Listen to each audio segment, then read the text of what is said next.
Abato ho ensensema sorry ye man no so meche 2020 abato wa winim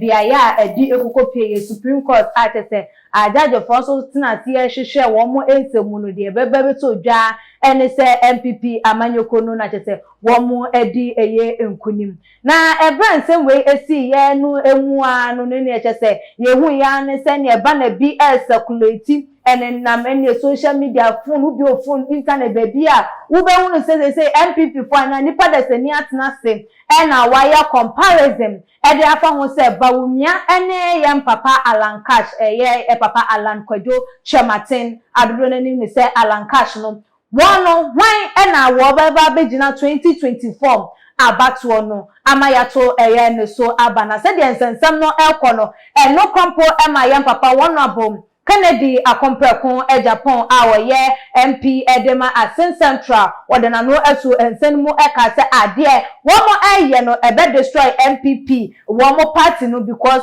womo ede Alan versus Bawumia ababa beto wono no ebe ma afement me wasi bi baba sorry na enumu no ama NDC fo no aba benya chance ewo womo eso na ebusuafo ene dayi wodi for 99 ewo menchen wodi for yi wa hyankom ede afaga na ya batuo no ho se de o kan ye ede fa seat parliamentary seat no se NDC for betiki ya majority and aso betiki more abemu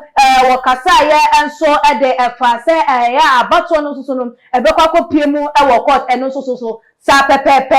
na ekokopie mu na ene dayi owo deep revelation ede efa 2024 abatuo no ewo achese woni de nkunimdie no kwampo no ebeko ede ama ni nyina ejina eye enhyehyeye a ebeko so ewo both parties no wo afana ebusiafo odifo yi ewo menchen wa hanom kame ho ne yema no akwaba na se de ensem no etie no emu enchemu no wonfa entudwa enfa emaye odifo me mu akwaba ya nua me ba odifo bibia boko die Yesu adom na wo so nyame adom so me ho ye the youngest prophet ampa Adifo ya ensema asore edefa abato 2024 ye nyandu bebi anso eno wadwen na se obi a edwen esan se ebinum susu se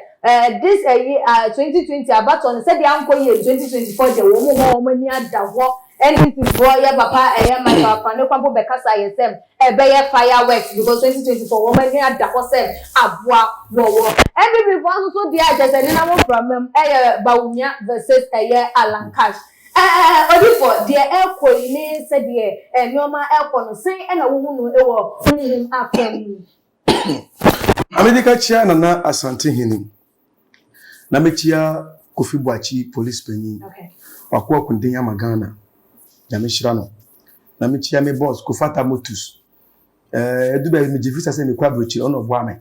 tremst play kwa brochi ba na me bobo ti wa pa enji papa ton kwa boso kan Kofata etwon ka se 99 se obecho jifi ko na mechia eye too much mo director ani wakase wa hanyina nya meshira mu nyina One say asema to platform is no make man channel say this is not the time I say yeah so for yemra bontin na ye be kasa nyamesi na say na do afa ne seat me kasa me nka se ne wo pena no enya sa na nyame yi kire me Sene meke bia na nyese na wo pena no enyese na me nyame eyi kire me okay I was in Rainbow Radio on the 16th of June. They be say mo be say Comrade Japan in Rainbow Radio. E catch a Comrade Japan say NDC for they should plan for next 4 years which is 2024. But 2026 no omko so perform say aka seat no. Okay. But boni bia mo dey Lawrence that time no omko pa Lawrence chew since 2008. Na Lawrence once na kwa Lawrence be so ni sa apart from Hamachi no obi beba. Ba me kan no omafo enti ye boguye ana me kan say 20th of June na NPP for call promise no on betu sa aba na ewie no na most the MPs elusomum seat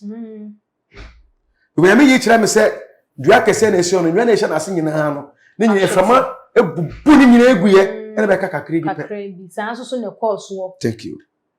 Na that day na me fa no kwa amafo di matema kasa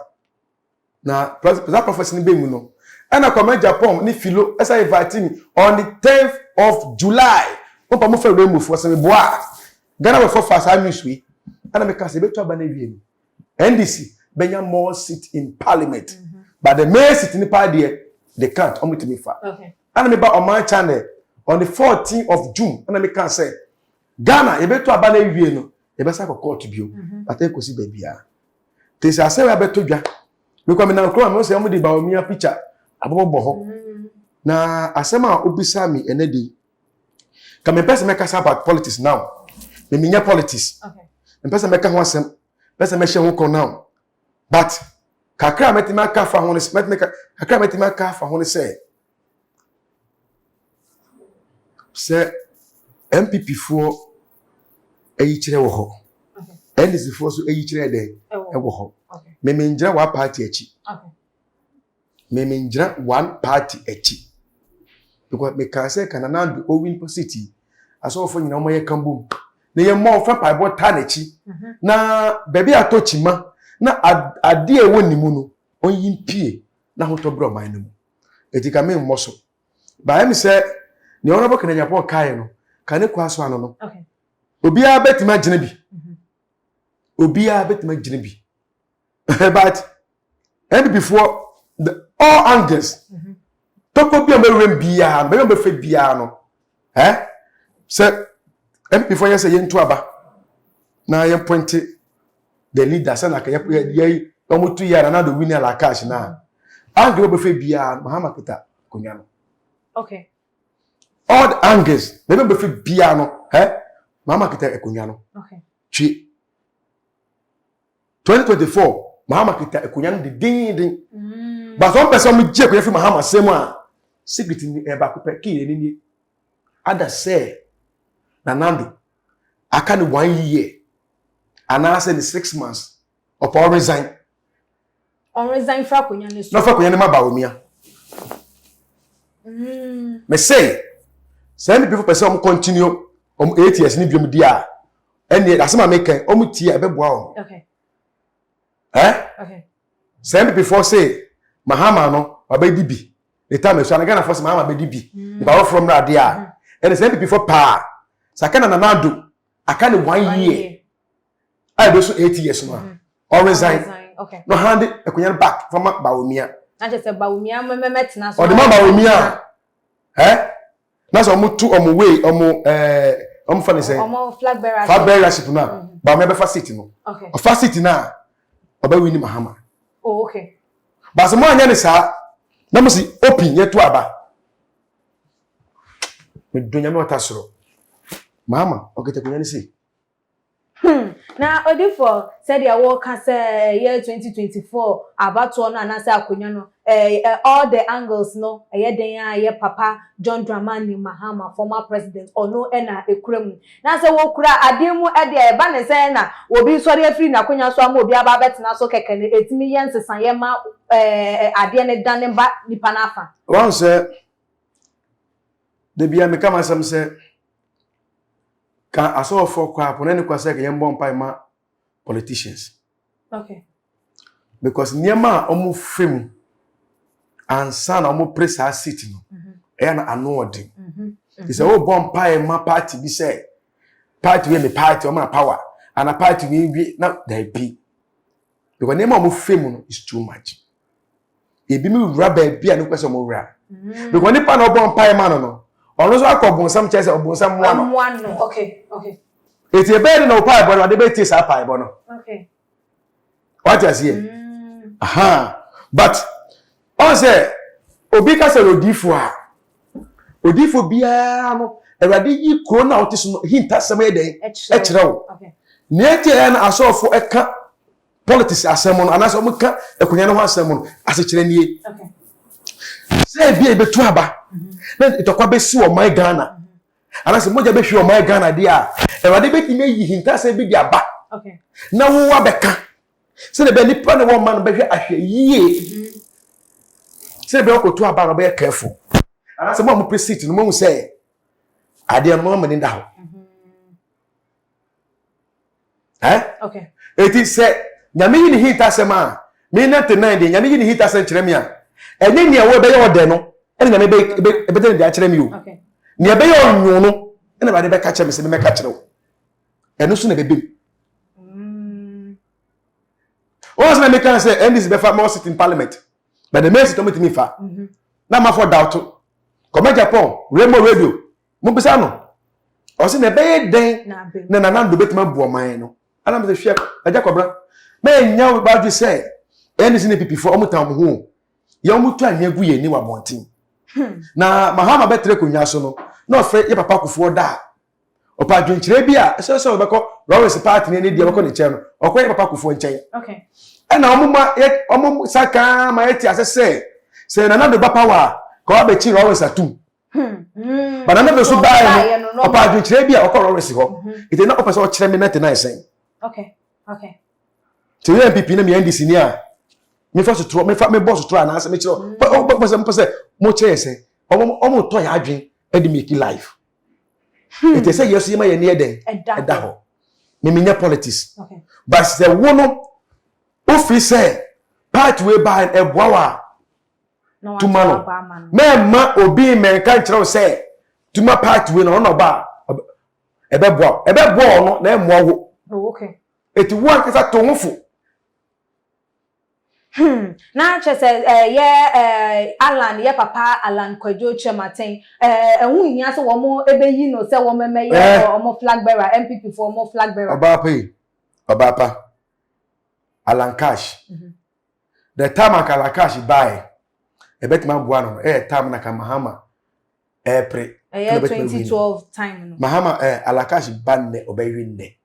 Okay. Obanne obewinne o pass ma making mo the video we mo keep video no to tell you video we mo keep video no gently to ma efama me na me record date nyina da go yen bibia date wo come phone we no e ma me date okay eti mo record to wo gently to pa gently salaka assistant nne o wini ba o nne o wini obi a o party mu nne no ba obewulusu ma be win hands down okay na do poni oh bra thank you na two oh so me koya na mo pre na me kasa ba na me say adefo fe ebe bom okay nukura eni ekonya no ho okay konya na mo pre no nukura eni e fe be mafia work wow mafia na no word no of city no because who bomb pa say party we ko party we make sure say me mafia we dey me mafia eti toko bi ebesini bi e wode ma fa biam obeye okay ha eti mesere bi before say mo a mo pretty poster no di gwa bon tse na e papa kene Japan kan no muntie ni because emwa do kwa na maka kire mo no na beti ma boa mo na maka kire mo no but the spiritual way so no susumu no baomia onye fit okay susumu no baomia onye fit na onya fit ba me se wade pa bo se ewade ma na hoden wata se ewade ma na hoden onya fit asin ye ni nipadua mu ana se nipadua mu oni ahoden okay yeah the spiritual way no ba me se wade pa bo se ansa na me ni be so no ewade ma na hoden sonko okay se na ewade ahoden bi ma akufado no o ma na hoden sonko because oya brantie na odifo said na won kasa ye mu na nka no de nka hu enfa ye yi no ba wo boss nko ade ne ye nwra mu ya asofo a wo mo ehye nkom ede efa abato ehu enu aya na wo mo enkom hye ne se woti eye kom ase wo hu bi asa enkom hye na aya na efinyame ana wo mo ehye ema ehye se de ne oma ekona na no ma hu se ade we de betimi ayese no mo bebeka na yo won say because me person me who say nyame na lead the politics David okay what is nyame empe politics okay because politics no e dey say obi a okoji sika duro intro wo mu okay obehwe mu ya okay mpeku nyina wo mu okay what you say mafia work enti na me mafia work no thank you ba nyame yi de hinta asem ni pia nyame timi yi say nipa wo ye leader okay on ne konwa no ebeto no ba nyame yi kirew in hune mu no mafia work so kwa mu fa na esi o pintin dia wonu no betima fa because say nem de konwa be fie na edu wo so kra wo fie kra say ba be di ade kra na uti ona obi di sika be top nya ne ko no ko no kre na asofo na ya na ebinum eba bonti be kan sam bi no hye nkom no ebi yuso mo mind okay o ma adwen na mo dika o mo say chance we come away eti chance come away dia bitawe ti na me gina ho na me ka say we na be wini okay teni yo it's your pa ebi mu do ma adwen na I find say o mo make comment okay oda say oh party be wini nipa we be o be fa eso be komuna nipa no we lose hwe the secret in NDC party no onum say NDC party na esi mosquito ni mahama naso esi no youth na ba o nim NDC panyin bi abio okay but NDC flag no still it has was slim or north so mahama kwa 2024 echi no I say be slim no be flag no oh okay na me yi ni pa no ni pa ko ni kire ni ite be se ni be ni pa no ka say efe na ko hwe ni kasa mu yie on ben ho ase okay ni kasa na fo boko okay ekunya no betumi afa but now ne dia ka end before the dia nanado pa e papa nanado o pa so pa se ba o mi akodia Stephen Boko 1 year time na ba o mi ebe take over ba me ebe take ekunya no batara so pa dia and the seat no musa betumi aka ba se mo nya ni sa na ye ntu aba obi a obe win bia o ba gina mama obe win hands down otwu ta mama obe win hands down odifo we de enche ye de nkomodidie no ebeba na wiye na mepese mi hunu ye say wama ya ti say politicians ana say womo pra konya no mafia work ni pakumwom ne ho nkro ne ba ewo eso eno no na osofo a politician ana say obi a wo pra konya aba won nchen na wama wusika say bompa ye efa ema no wo sa wonje because we nim say ade a womo nipa oba kwabo sonso obeyese obekumunwa obesiwe na ni nyina mu no obesa aba wona so obeka se jena bompa ye mame no sika na waje ne ebenya ensusonso wo sofo no so ana se mpa ye na wo bebo no ebetimi asesa nyame etirimupo ebi ana one thing say question be say nipa na politician no this can buy no one farmer say Jibraibu ose for bompa ye so seed ma so seed kai me wo pa bom the seed no be so seed o so seed ni ma nyame nipa okay nyame difuo nyame nipa ma so seed we etipa cho kai no pa bom na me gina bi se na be ya metima ya den anya seed no what I say eti se wo yo difo papa wo ye genuine prophet na nyame de wo kasa 24 hours wo te ba de asa no kasa dia Ewade be yi ekunya ne hit asem a kire wo okay ne ewade ayi ekunya ne chiwade a kire wo okay ne ewade ayi akwankira a ese oya a wodi benya sa tumi no so a kire wo sa okay no aka kire no de se wo ka kire ne wi a obo se ansa na nipa ne be jiwadi no ewade be yi nipa ko na kasa ne hit asem e da kire so fo no na waka kire no etunya kapa bo se papa we asem okay 100% and the it hono oba be jiwedi aso D4 no oba be jiwedi it on that vetty road no say me ko obonsam chabiu wow make point make ma ono on that vetty road say o ko obonsam chabiu but end up say uyo D4 say me say no na e fa say ona be kenya pa aba mani asem ka ona bo aba mani say 99 e wa bra ana 99 me bra the person oboa me eti ma so seed 1 seed gira sa seed 1 seed we sunu na boa me na me sunu ko tra me ko pray akunya ne bia enye ni 1 seed ni say oda be bo afọlenti no na say eye chinchina by force nyame emu na say obeko efi akoma na odi ba no okay akoma na odi ba te say ahata wo mu ana ahomaso wo mu ana ahata na ahomaso wo mu ana ana skanibri eda wa fa ana eti we nyina se nyakopo yi kire wo difo no o je honorable na nyame yi kire me nie akonya no uni konya wo ho okay but ye mo mpae e be nya kwankire we se niema e ba de betima sisa niema we nya metimi sisa niema yes because obi wa ko betimi go to the sense any agina ye bibi fa what I say say ye kwankire we a still na say o te rade ni okay say akwankire na mo ye no say rade say ye man pa no we ye no etisen ya be ya kire obium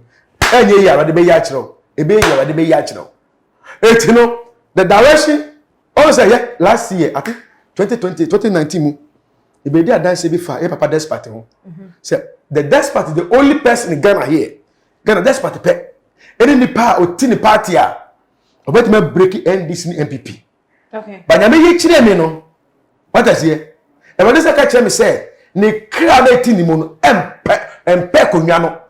but nipa o ye Ghana ha nyina say onu pe nipa o tini party a obetime break home true but ni so ni mpe city no okay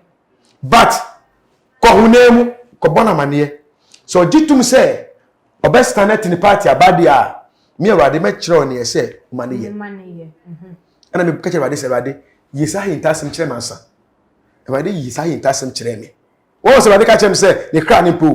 but awade ka kire me say ojitum so baye so a awade yi na kwa kire ma me enye odwanku enye bibia ye but ade kito bi pe uche no ko ye sa ade ne asa se na otimi kan sa ade no otimi kan vote but manata ko peace FM amana ta kwan be 1 year omo ma wo kwan ye video no my channel sofo bia obe twan trobi tu sa guys mo ge a otujume fa ne sen Priscilla on Facebook social media o ma worship wa what I say so be fit kuma so say bla bla bla bla e fa no say appear as den obe twan trobi sa girl no say girl no the managers eneni edida o ka sa story no so for when me share sa come we to ho no we o my channel no o share video na no Dominica Papa FM say nyame ya chene say this my baba yo ma panyi wa Ghana na o try me no hwe ne to the last minute akwara ki 13 years ko bu ko tuju nanim e pa ne che nyame asoma me force ho anyway social media o mabio wa yira wayira etimina te na de me kasa maka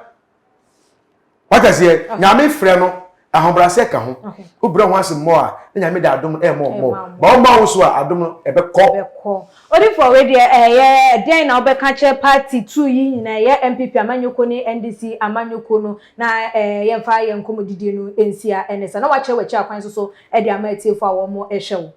kakra amatimi aka ne se NDC ni MPP me not na me how me say Ghana a business country. Ghana a business country. Tema port duty is too much. Sika ne odi pale di to ade no wa amonone no.